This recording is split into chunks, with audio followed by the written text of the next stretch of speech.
and welcome back to another episode of the Envisiontech podcast. I'm your host Paul Gagan, and this week we'll be talking about digital and physical accessibility and how Irish Rail is tackling it. Before we properly get into today's episode, I want to give you a few different scenarios here. So let's say scenario number 1. You're like me and you're blind. You're doing sighted guide, you've gotten on a train, you're getting off, and now you're going through an automated barrier where you usually scan your card that you used to get on the train in the first place. These barriers are generally very narrow, and often I'll end up walking into it or at least like bumping on it, and sometimes it can be quite painful. Now, that's not too bad. But scenario number 2, imagine you're a wheelchair user, right? And there's going to be a few different scenarios to do with this one. So number 1, you get to the train station because you're traveling for a job interview. There is no lift in the train station, and you're forced to just go home because you can't get on the train. Scenario number 2, which is you get to the train station and there is a lift. However, the lift is broken, which happens all the time. I can tell you that from personal experience. I often use the Dart here in Dublin, which is just kind of our local area, more so train service. And there's a station called Tara Street, which is kind of more so in Dublin city centre. And every time we've been there in the past 6 months, the lift has been broken. And we've been there at least, once a month, I'd say, maybe a little bit more, a little bit less. But yeah, pretty much every time we've been there, the lift has been broken. Okay, so let's say you get there and the lift isn't broken. You get upstairs to the platform. Okay, well, actually, turns out they don't have the wheelchair ramp there for you to get on the Dart. So you actually just can't get on the Dart. Or they do have the wheelchair ramp there and you do get on the Dart. But when you get to your arrival station, there's nobody there to put the wheelchair ramp down for you. So you actually have to stay on the Dart or train or whatever you're on and just keep going. And I know you might think to yourself, okay, those scenarios aren't particularly realistic. I have literally spoken to people that all of those things have happened to. So I can confirm you that they are very real. And I can't imagine. Imagine getting to your station. You're like, okay, it's okay. I've gotten here, time to get off so I can go to work, go to my job interview, whatever it is. And actually, you just have to stay on the train. I mean, imagine that. The insanity that, that is, that is still happening today. That to me is absolutely insane. And that's kind of what we're going to talk about today. Because according to the 2022 census, actually 22% of the Irish population are living with some kind of disability. So that is a lot of people, okay? And a lot of these people will be more likely to use things like public transport. For example, I'm blind, I can't drive. So it's more likely that a blind person is going to be on public transport than is going to be driving a car, obviously. So it's going to disproportionately affect people with disabilities because it's their only option. Unless they want to pay for a taxi, but that has its own problems and we can maybe talk about that in another episode. And these are just some of the physical barriers, not even the technological ones. So this is kind of what this episode is about, because although there are a lot of problems with public transport right now in Dublin, actually Irish Rail have announced a new initiative and have been doing a lot of work to actually make this better. And that's kind of what I want to talk about today. How physical accessibility and digital accessibility can be used to kind of work together in order to make a better experience for everybody. So if you aren't familiar with Irish Rail, they are the primary rail operator here in Ireland, and I mean, they're essentially responsible for connecting all of Ireland together, whether it be with the Dart service, which is mainly meant for commuter trains here in Dublin, or more so long distance trains from different counties, or even to the United Kingdom, to places like Belfast. So I mentioned this is going to be kind of focusing on the efforts to improve accessibility, particularly in light of the rapidly approaching European Accessibility Act deadline, which is coming up soon. Obviously, this new act being brought in by the European Union is a legal obligation, and the deadline is June 2025. So, if Irish Rail don't actually comply by then they could be facing pretty serious fines from the EU. So, it's not actually just a nice to have; it's a obligation.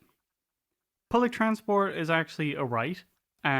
Accessible transport is not just a convenience, but a fundamental right, enabling participation in society and even in things like work, education, healthcare, and social life, which you may not think of when you think of, public transport. When you think of getting on a bus or getting on the DART, you may not really consider how much of an impact that could have to somebody else. There are actually a few pieces of legislation here. So there's the UN Convention of Rights for Persons with Disabilities, which Ireland had ratified. There's the Irish Disability Act of 2005, which did focus on public services, but it does have some limitations compared to this new regulation. I mean, clearly, because that was 20 years ago, and it's only now that Irish Rail is being forced to make some of these changes. The European Accessibility Act, however, which is the more so newer legislation here, is going to have some much more significant impacts on transportation. So, for example, for Irish Rail, they're going to have an accessible website, which they don't. I've tried to use their website before. It's not very accessible. It doesn't work very well with a screen reader, which is kind of ironic because that's where you have to go to book accessible tickets, which is a little bit silly that, you can't use it very well. You're also going to have real-time booking information delays. Real-time information on delays. Accessible station infrastructure like lifts and ramps as well. So I was actually doing this the other day while we were waiting on a train, and I was trying to look at the departure times on the Irish Rail, one of Irish Rail's websites, and it is really difficult to use. And honestly, it's also not very helpful. A lot of the information that's on there, it doesn't tell you the platform or anything that you're supposed to be at either. So even if you can manage to figure out what time the train is at, it doesn't tell you where it's going to be, which, given that all the signage that they currently have is just digital boards, which also display advertisements, by the way, which sometimes take up the whole thing, or at least a good part of it. It can actually sometimes be impossible to know what platform you're supposed to be at until the train gets there, but then obviously you might be too far away. So, as I mentioned earlier, the deadline for this is June 2025, so it's really, not too far away at this point. It's 3 months. Yeah, 3 months at this point, which is not very much more time for Irish Rail to kind of figure a lot of these things out. And as I mentioned, there are really significant penalties for Irish Rail here if they don't comply, because there could be even potential legal action, I said fines, etc., which is obviously going to put a lot of pressure on Irish Rail, which will hopefully mean that they will actually get a lot of these things in place. Just to cover a little bit on their commitment and collaboration so far here. So they actually have the Disability Users Group. This is sort of a formal channel for feedback from disability representatives and users themselves. There's an independent chair, Tony Ward, which is obviously great, and there is a big collaborative approach going on here, thankfully, which is great, and they're really emphasizing the importance of user feedback in meeting the upcoming legal obligations effectively, which is really good. And obviously they are really trying to prioritize getting things like lifts in every station, which is really good because honestly, I do think it is a bit silly that even now, if you're a wheelchair user, you actually can't use some of the train stations here in Ireland, which obviously means that you can't get anywhere. A good example of this is actually Athy Station. They actually have a lot of improvements going on there specifically, which is obviously really, really great. So, for example, they have a new footbridge with lifts. They have an accessible parking redesign, upgraded lighting, accessible tactile signage, including a map. They have help points, induction loops, which if you don't know what those are actually specifically for people who use hearing aids, to kind of help them have access to announcements and things like that as well, which is really great. They have ticket desk modifications, accessible toilet upgrades, etc. So they definitely are doing a lot of work here, which is really, really fantastic. At least in terms of more so the physical accessibility of the stations. And I mean, honestly, a lot of this stuff's just good for most people. Having access to a lift is great for just about anybody. Having access to, better parking, etc., etc., etc., is just good for everybody. That's what I kind of tell people all the time is accessibility is great, but generally it's not just for people with disabilities. It can benefit just about everybody. This is obviously a great example of the work they're doing to meet the requirements. There's a lot of similar upgrades happening at Maynooth Station, and which is in Kildare, if you're not aware. And there's a lot of other stations around the country where this is kind of happening. So it's kind of part of a broader effort, obviously, to comply with the legislation that's going to be coming in soon. So they also have a lot of other programs. One of them is called the Big Lift program, which I like the name of. And this is kind of a nationwide initiative to kind of renew and upgrade existing lifts and escalators, because a lot of them are quite old, and a lot of them don't work. I don't know if you live in Dublin, you've been to Connolly Station. They have some escalators right outside, and they usually don't work actually. So you actually end up having to walk up them, which is more difficult than walking up regular steps or anything like that. So, a little bit silly in my opinion, and it is really important to have reliable lifts in order to actually meet these new standards for station accessibility. So it is really important. So there's actually a number of stations involved. So currently there's 52 between 2020 and 2024, 19 in 2024 as well there. So really fantastic. And I highly doubt that they're going to get all these stations done in order to meet this deadline, to be honest. But I mean, hey, at least they're actually making progress and doing work on these stations. No matter what, clearly this legislation is good because it is making them make a change. Will they make it on time? Probably not, but they will obviously finish the project even if it is late. They're also actually making some changes to their trains. For example, they have the new Dart Plus fleet, which is going to have a retractable step, so it's going to minimize the gap between the train and platform, which is great. To be quite honest with you, I despise getting on and off the Dart, and it's not because I can't take a big step or anything like that, but sometimes it is actually quite a big distance between the platform and the train, and there is a huge drop down onto the tracks, obviously, so it's honestly just not particularly safe for anybody. So honestly, I think this will just be good.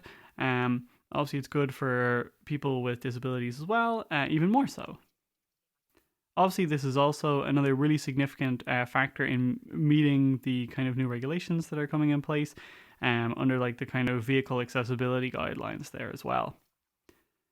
They have more interior design improvements as well, with yellow handrails, improved facilities, customer information systems. As I mentioned, the inductive hearing loops as well, which is great for people with hearing difficulties who use hearing aids, as I mentioned earlier. So again, all really fantastic stuff. They also have the passenger assistance app, which will hopefully, I'm not sure of the exact release date for that. I think it's maybe later this year. But this kind of serves the purpose of streamlining requests and booking assistive travel, which I said is really great because the current system for doing that is not very user friendly and not very accessible. Obviously, this will also help them meet the requirements, but also it will do things like reduce anxiety and it will improve communication. I know myself, honestly, sometimes I've booked through the Irish Rail website and I've been worried that the request didn't go through properly, or it didn't work properly just because it doesn't work fully with my screen reader and it's quite hard to use. So being able to know that I'm going to be able to use an app from now on that will definitely work and will be accessible, honestly, is a pretty big relief. And obviously, this is kind of more so where we talk about the technology side of things and software side of things. which is really important because, as I've kind of mentioned before, when you come across a website like Irish Rails which isn't actually accessible, generally what that means is the developers who made it didn't build it correctly, and generally it's that simple. It can be a little bit more nuanced, but generally speaking, if you come across something and it's not accessible, they just didn't put enough effort into actually making it to make it properly in the first place. They were probably taking shortcuts, maybe not using things they should have been using, or it's just incredibly old, which is also possible. Well, at least sometimes that's kind of the reason behind certain things not being accessible anyway. Just to kind of run through a few more things, they're going to actually have wider barriers, like automated barriers for tickets and stuff like that. They are going to have tactile signage, sensory packs, quieter carriage, accessible ticket purchases, etc. Which all those things are absolutely fantastic. I know personally, a lot of these improvements will make it a lot easier for me, but even if you have autism, maybe the sensory packs would be good, or the quieter carriage, or obviously if you're in a wheelchair, the wider barriers would be great, having access to lifts, etc. If you're deaf, the induction audio loops would be absolutely fantastic. So literally every single one of these improvements is going to benefit somebody. And as I said, 22% of the population here in Ireland have a disability, which I said, I feel like it's probably more likely that if you have a disability, you're using public transport. So if anything, it's probably going to affect more than 22% of people. So, I mean, it just means that public transport's going to get better for all of those people, and it will also probably just get better for everybody. I mean, everybody wants a nicer public transport system, which, you try to use a lift and it works better. You don't have to take a giant leap onto the train over the gap between the train and the platform. All these things, kind of just benefit everybody, and they're probably going to benefit somebody one way or another. There's a lot of other great examples around the world of accessible public transport. For example, in some countries, they actually have video screens where they will actually have announcements, but they'll also have them in sign language and things like that as well, which is really, really good. They'll have better audio announcements. They'll have AI assistants. For example, in the London Underground, I believe they have a lot of good accessibility features as well. I believe they have some kind of beacon wayfinding system to help people find their way around, things like that. So a lot of things that honestly Irish Rail can take inspiration from. It's not as if they're doing anything that hasn't been done before. So honestly, it's more so just about getting the job done for them anyway. Obviously, this is affecting Irish Rail and will affect a lot of other companies, organizations, and governments, etc. But this is kind of just a more so wider push towards accessibility. So, if you yourself, work at a company and you don't know anything about accessibility, you should probably start, because odds are that in the next couple months or years, you're going to have to, whether it's because your company wants to or because they're being legally required to. It's really important to kind of consider that if these everyday services are starting to be impacted, sooner or later you will be too. Whether it's your website, the documents you make, or whatever it is, it could even be the services that you provide, will have to be accessible if they're not already. And if they aren't already, I mean, why not? Honestly, with most things, it's not that hard to make them accessible. With some things it is, but in reality, things like websites, documents, honestly aren't that hard. If we can make the train system across the whole country accessible, I'm certain that, somebody could take a couple minutes to make sure that they're using headings in a document, etc.